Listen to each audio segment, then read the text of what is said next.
Siva, thanks for coming on the show. And so let's start with you telling us a little bit about yourself. I know you're the managing director of Intel, and you take care of sales and marketing. Yeah. So, a little bit of myself. Okay.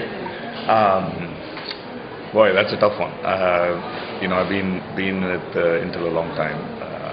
how long? 23 years. That's deep roots, Siva. Yeah, deep roots. Perhaps just my only roots.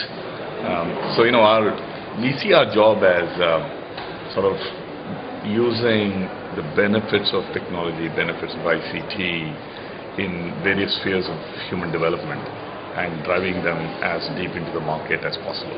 Now, these are very easy things to say, very hard things to do. And doing it in a very balanced way where everybody is truly benefiting out of it is much harder, because it is an ecosystem that you have to create and nurture and drive. And that's kind of been our bread and butter for a long time, and we continue to focus on that. And I see a lot of activity happening in Intel. I mean, the Atom processor revolutionized the netbook market. And is there anything special coming up for the tablets that seems to be the new vogue in town? Atom is an innovation brand. What that term really means is innovations not just in the hardware and devices, but innovations in how do you take technology into aspects of human life that you may not quite associate with today, right? In some ways, somebody drew this analogy for me, and I often use it. The PC industry, in some ways, is at its very infancy, right? Where so far the manifestation of where the microprocessor has gone has been largely into laptops and desktops and so on, which is like saying that electricity is meant for light bulbs, right? When you think about what happened to electricity in the first 20 years of its existence, it went into light bulbs. That's all that happened. But then we had this massive explosion of devices that happened around the world, and we are in that phase when it comes to computer technology, right? Think of the laptop and the desktop as the light bulb, right? The first implementation of what microprocessor technology could do.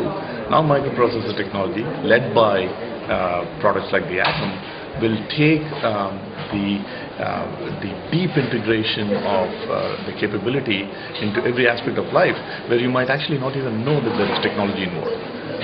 Whether that goes into your clothing or into your dinner plate, or into the engine of your car, or into the shoes that you wear, on and on and on, right? And that is the power of where we are headed. In some ways, we like to think of it as the budget of transistors that you actually consume in your life. Today a transistor, the very core of ICT, costs a fraction of what a grain of rice does. So when you think of it in those terms, you actually think about the power of integrating each one of those capabilities into each and every aspect of your life, and we are at the very infancy of that. People talk about the tip of the iceberg. In this case, we are barely seeing the tip. Right? Okay. There's so much more to go. And so I ask this question to every successful person I meet. You're making an assumption. No, I'm not. So, Siva, when you look back at life, right?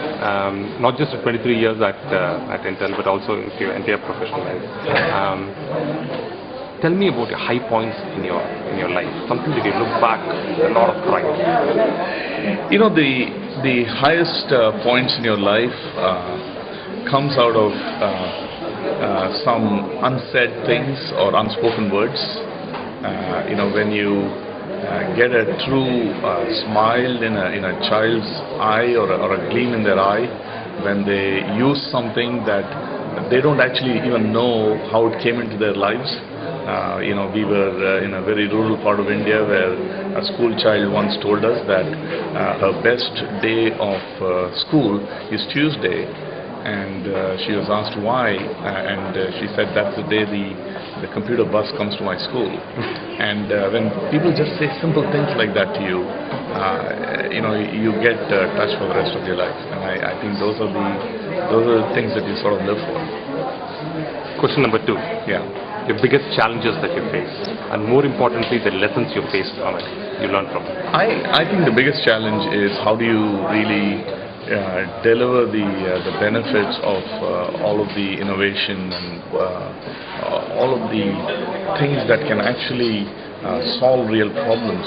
How do you actually make that happen? Because the technological part of it exists. Yeah. There is no real challenge there.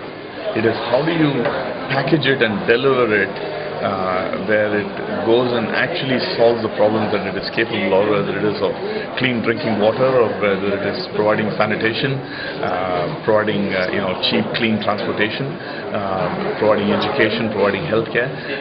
All of that stuff exists, right? But how do you deliver it in an economical fashion and pretty much take our technology from the first billion to the next 5 billion in the planet? Yeah. I think is our biggest challenge, and we love it. That really translates into great opportunity for the rest of our lives that we can continue to focus on. Awesome. Siva, thank you so much for your time. It's been brilliant talking with you. It's been pleasure. Thank you.